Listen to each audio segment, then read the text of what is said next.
Adrian Greenwood est un riche homme d'affaires anglais qui s'est spécialisé dans la vente et la revente de multiples œuvres d'art, meubles ou livres. En 2016, il était alors au pic de sa carrière lorsque malheureusement il va être retrouvé inanimé à son domicile. Rapidement, le suspect va être retrouvé par les enquêteurs ainsi qu'un plan macabre qui avait été préparé il y a déjà plusieurs mois. Pour tout savoir sur la triste et mystérieuse histoire de Adrian Greenwood, lançons-nous maintenant dans la vidéo.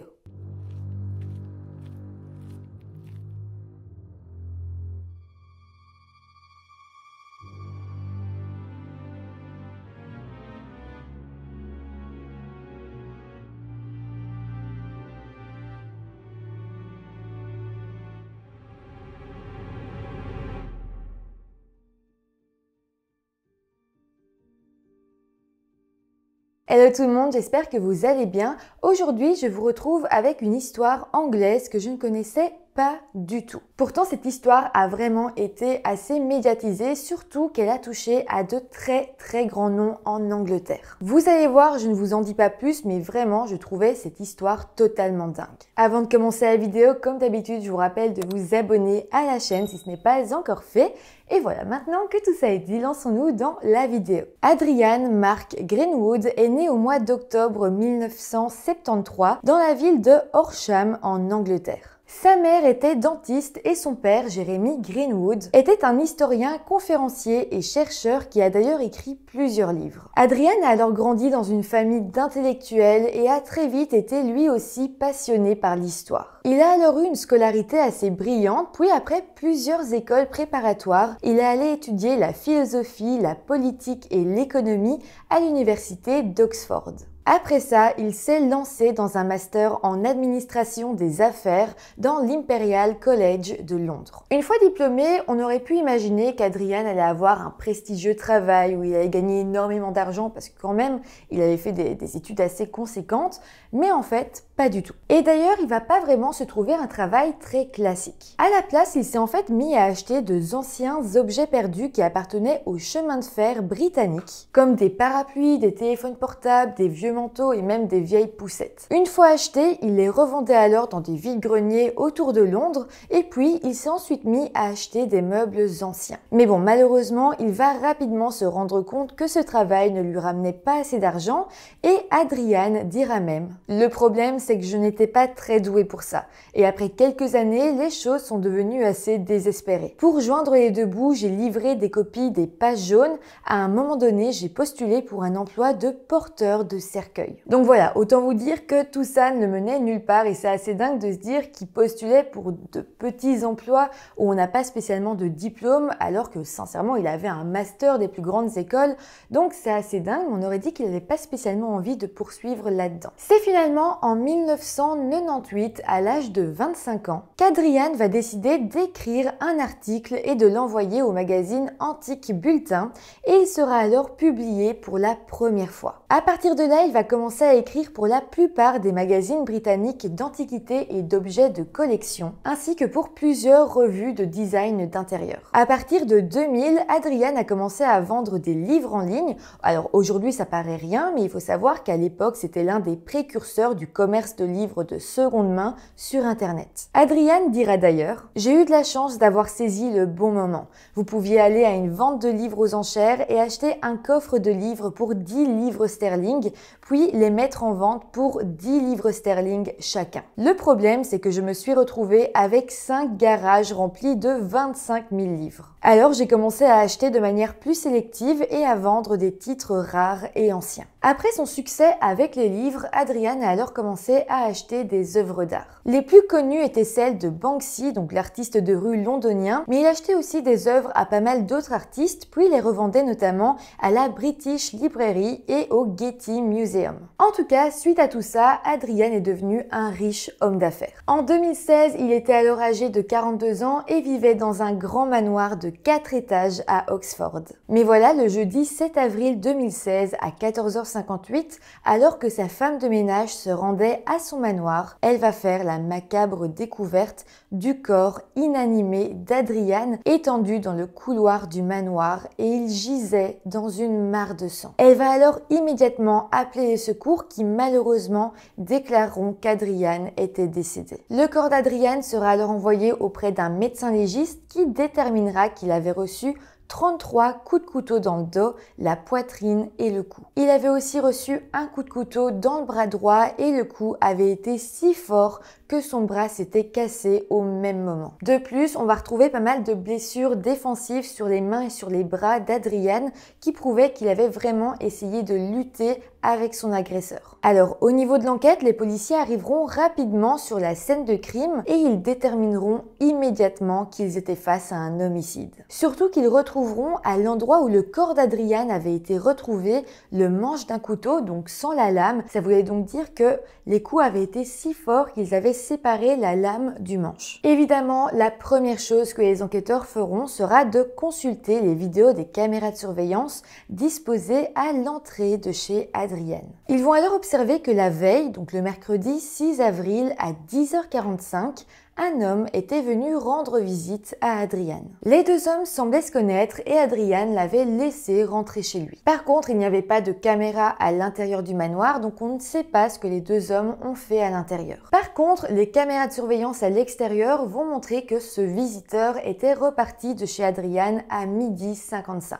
Après ça, jusqu'à l'arrivée de la femme de ménage le lendemain, il n'y aura plus de nouvelles activités. Ce visiteur était donc l'unique et principal suspect. À l'intérieur de l'appartement, les enquêteurs vont trouver 2 verres de bière dans la cuisine. Ça sous-entendait donc que les deux hommes avaient sans doute bu une bière tous les deux. Alors c'était finalement une bonne chose parce que sur l'un des verres, les enquêteurs arriveront à prélever les empreintes digitales du suspect. Ils avaient donc une photo assez claire de ce suspect grâce aux caméras de surveillance et en plus, ils avaient un échantillon de ses empreintes digitales. Ce fut donc assez facile pour les enquêteurs d'identifier ce suspect comme étant un certain Michael Danaher. Pour vous parler un petit peu de Michael, il s'agissait d'un homme de 51 ans vivant dans la petite ville de Peterborough en Angleterre. Michael vivait dans un petit appartement et clairement il n'avait pas la vie facile. Il souffrait notamment de diabète et pesait 177 kilos,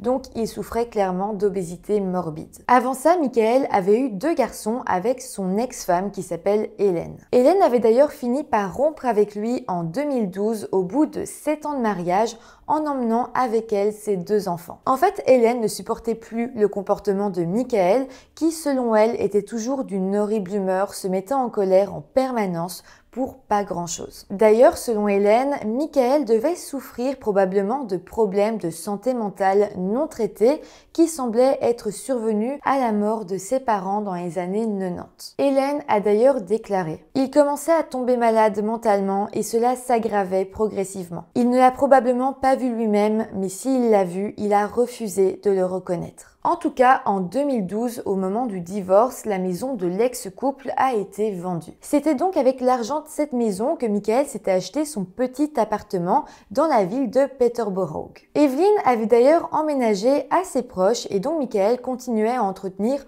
une relation avec ses 2 enfants. Mais voilà, les garçons ont grandi et rapidement, eux aussi ont commencé à se dire que leur père avait clairement un problème mental. Pour vous dire, chaque personne qui connaissait Michael le détestait quasiment automatiquement. Il le trouvait souvent arrogant, prétentieux et même colérique. En fait, Michael était le genre de personne qui adorait se moquer des autres, faire des remarques désobligeantes, des remarques très blessantes. Par contre, si quelqu'un disait un petit truc à son égard, faisait une petite blague, il se braquait et devenait très colérique. Mais bon, pour parler de lui un peu plus personnellement, eh bien, tout seul, sans amis, dans son appartement, eh bien, il déprimait totalement. Il passait le plus clair de son temps à jouer à des jeux vidéo et à traîner sur Internet. Précédemment, il travaillait dans le grand magasin John Lewis, mais il avait changé de travail et avait été embauché chez un fabricant de moteurs local. Mais bon, en 2015, il avait fini par se disputer avec l'un de ses supérieurs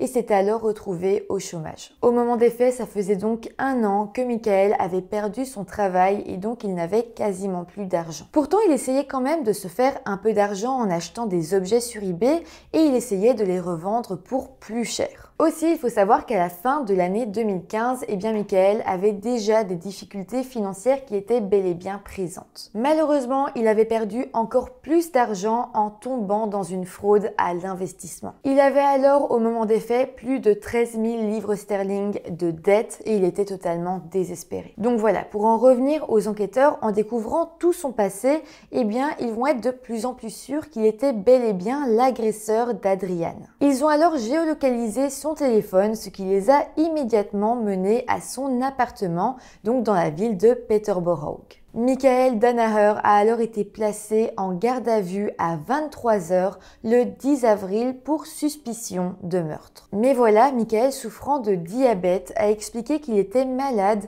et a alors été transporté à l'hôpital. Lorsqu'il était enfin assez bien, il a été interrogé et là, il a nié toute implication dans la mort d'Adrian. Les enquêteurs ont tout de même essayé de lui poser des questions, mais il a répété « pas de commentaires » à chaque question. Suite à ça, une perquisition a alors commencé à son domicile. Et là, dans son appartement, les enquêteurs vont retrouver la lame du couteau qui correspondait aux manches retrouvées chez Adrian. Les enquêteurs ont aussi retrouvé une arme à feu déguisée en iPhone ainsi que des bottes ensanglantées. Mais les enquêteurs ne se sont pas arrêtés là et ils fouilleront son ordinateur et trouveront comme dernière recherche Google comment obtenir un pistolet silencieux, comment dissimuler une arme à feu dans une voiture, les tactiques de meurtre secrètes, l'accès aux serrures sans clé, la sécurité et l'expertise des téléphones portables. Là, les enquêteurs avaient quasiment assez de preuves pour pouvoir l'accuser officiellement,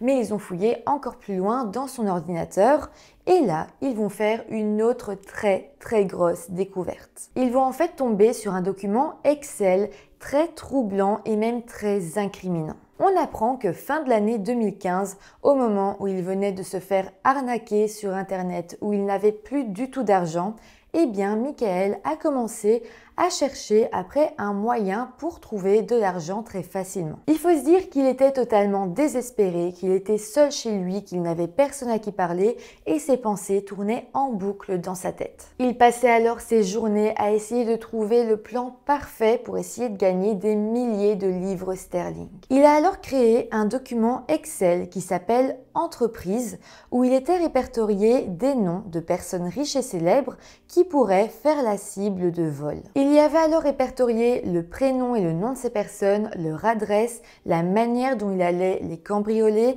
s'il devait les tuer ou non, et si oui, comment il s'y prendrait. Pour certaines célébrités, il planifiait même de les enlever pour ensuite demander une rançon, et alors il répertoriait toute la famille de sa future victime sur son document. Sur cette liste, on retrouvait notamment le nom de Simon Cowell, mais aussi de l'ex-mannequin Kate Moss, et aussi divers noms de politiciens venant du parti conservateur anglais, ce qui laissait quand même penser que Michael avait une véritable haine envers les membres de ce parti. Évidemment, sur cette liste, les enquêteurs vont aussi retrouver le nom de Adrian Greenwood, mais aussi le nom d'un autre Adrian, celui de Adrian Beecroft. Alors, Adrian Beecroft était un riche homme d'affaires bien connu au Royaume-Uni, qui était d'ailleurs un bon contributeur du parti conservateur anglais. En voyant son nom sur la liste et la façon dont il était mis en évidence, les enquêteurs vont alors faire le lien directement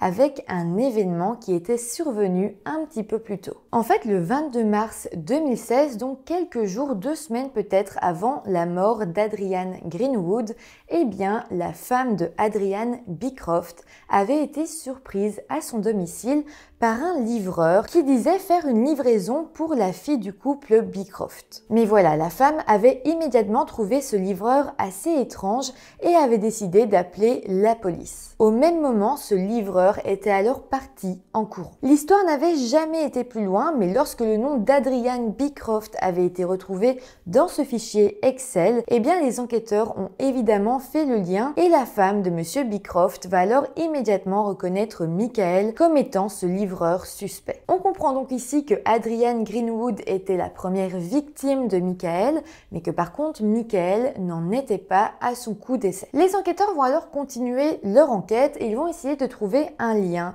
entre Michael et Adrian Greenwood pour savoir comment Adrian Greenwood s'était retrouvé sur ce fichier Excel. Ils vont alors découvrir que les deux s'étaient en fait croisés lors d'une vente aux enchères en décembre 2015 dans la ville de Henley à quelques kilomètres de Londres. Rappelez-vous que Michael avait à peu près la même passion, le même travail qu'Adrian. Il achetait des objets et les revendait en se faisant un bénéfice. Donc les ventes aux enchères, c'était clairement un endroit qu'Adrian fréquentait, mais aussi Michael. Le but était d'acheter des objets pour un bon prix pour ensuite pouvoir les revendre pour se faire un meilleur prix dessus. Donc à cette vente aux enchères, Michael a fait la rencontre d'Adrian et il a alors appris qu'Adrian possédait un livre rare de première édition d'une valeur inestimable. Ce livre était en fait une version de 1908 de Wind in the Willows, un livre pour enfants devenu classique. C'était une édition extrêmement rare et le livre était estimé à 50 000 livres sterling. Évidemment, lorsque Michael a été mis au courant, il s'est immédiatement dit qu'il devait se procurer ce livre, peu importe comment il devrait s'y prendre. Il a alors commencé à suivre toutes les ventes que faisait Adrian sur internet pour comprendre comment il s'y prenait. Mais il ne s'est pas arrêté là. Il a aussi décidé d'espionner Adrian dans sa vie de tous les jours et s'est rendu 5 fois à Oxford dans le but de le suivre discrètement. Quelques semaines avant l'agression, Michael s'était déjà rendu une première fois au domicile d'Adrian. Il s'était alors fait passer pour un acheteur et lui avait acheté 2 caisses de livres en lui disant qu'il reviendrait un peu plus tard, une fois qu'il aurait vendu tout ce qu'il venait d'acheter. Il était finalement retourné chez Adrian le 6 avril 2016, toujours en prétextant qu'il venait pour lui acheter ses livres, mais cette fois-ci, il comptait bel et bien mettre son plan à exécution. C'est donc ce jour-là qu'il a alors décidé de se jeter sur Adrian, armé de son couteau, et de lui donner des coups de couteau jusqu'à ce qu'il décède. Une fois qu'Adrian était décédé, il avait alors volé le livre Wind in the Willows ainsi que le portefeuille, le téléphone, l'ordinateur, le caméscope et l'appareil photo Nikon qui appartenait à Adrian. On sait tout ça parce que tous ces objets ont été retrouvés au domicile de Michael. En tout cas, après son crime, Michael était rentré chez lui et avait alors retiré le nom d'Adrian Greenwood de son document Excel et il avait alors indiqué que le vol s'était déroulé avec succès. Après ça, Michael avait mis le livre volé Wind in the Willows en vente sur eBay pour 2000 livres sterling, ce qui était complètement fou parce que, comme je vous l'ai dit, le livre valait minimum 50 000 livres sterling. Mais bon, on s'en doute, Michael ne savait pas du tout estimer un livre. Après ça, le soir même, Michael avait commencé à rédiger une lettre adressée directement à la femme d'Adrian Beecroft. Donc rappelez-vous, Adrian Beecroft qui était l'homme d'affaires que Michael avait essayé de cambrioler une première fois, mais sa femme avait fait rater l'opération en appelant la police puisqu'elle s'était dit que ce livreur était un petit peu étrange. Donc dans sa lettre, Michael s'adressait directement à la femme d'Adrian Beecroft. Dans sa lettre, il la menaçait et lui disait qu'il allait faire du mal à sa famille si elle ne lui versait pas immédiatement 200 bitcoins. De plus, dans cette lettre, il sous-entendait assez clairement qu'il était l'agresseur d'Adrian Greenwood. Mais bon, au final, Adrian n'a jamais semblé poster cette lettre vu que la lettre a été retrouvée par les enquêteurs à son domicile. Finalement, Michael Danaher a été accusé de l'homicide d'Adrian Greenwood le mardi 12 avril et un procès a été rapidement programmé. Lors de ce procès, Michael a réclamé l'autodéfense et a rejeté les accusations de meurtre. Il a bien évidemment été interrogé à propos de son document Excel et par rapport à ça, Michael va simplement dire qu'il n'était pas l'auteur de cette liste et qu'elle avait sans doute été réalisée par un homme qui utilisait occasionnellement son ordinateur. Et donc ce sera ça toute la défense de Michael. Il va en fait rejeter toute la faute sur un autre homme qui est resté anonyme et qui venait apparemment assez souvent à son appartement et qui d'ailleurs en avait les clés. Selon Michael, l'homme anonyme utilisait d'ailleurs assez souvent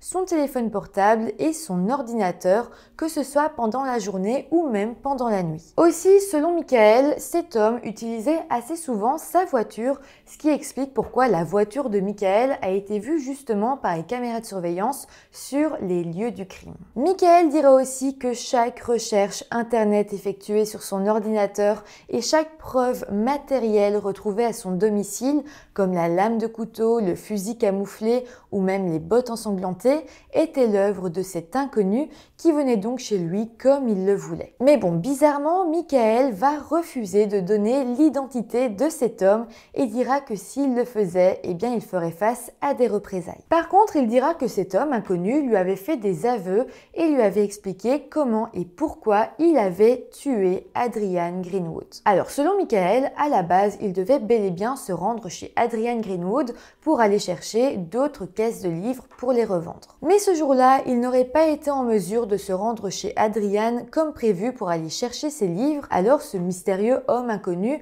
aurait proposé à Michael de s'y rendre à sa place. Toujours selon le récit de Michael, lorsque Adrian avait vu que la personne à sa porte n'était pas celle qu'elle attendait, donc n'était pas Michael, il se serait mis en colère sans explication, mais vraiment dans une colère noire. Adrian, porté par sa colère, aurait alors empoigné donc l'homme inconnu et l'aurait jeté au sol dans le couloir de son manoir. Pour se défendre, notre inconnu aurait attrapé un couteau et l'aurait alors jeté sur Adrian. Là, c'est un peu flou, mais Michael dira que pour se venger de la réaction d'Adrian, il avait alors décidé de le cambrioler. Donc en gros, Michael explique ici que l'homicide était dû à une légitime défense qui avait été perpétrée par son ami inconnu et que donc pour se venger, c'est là qu'il avait eu l'idée de lui voler des livres ainsi que des effets personnels. Je suis d'accord, c'est totalement brouillon, on comprend pas grand chose, mais la défense de Michael était comme ça, elle était totalement brouillon. Il essayait juste de manipuler les jurys, d'embrouiller leurs esprits, vraiment ça n'avait aucun sens. Mais bon, heureusement, les jurés présents au procès ne vont absolument pas croire Michael.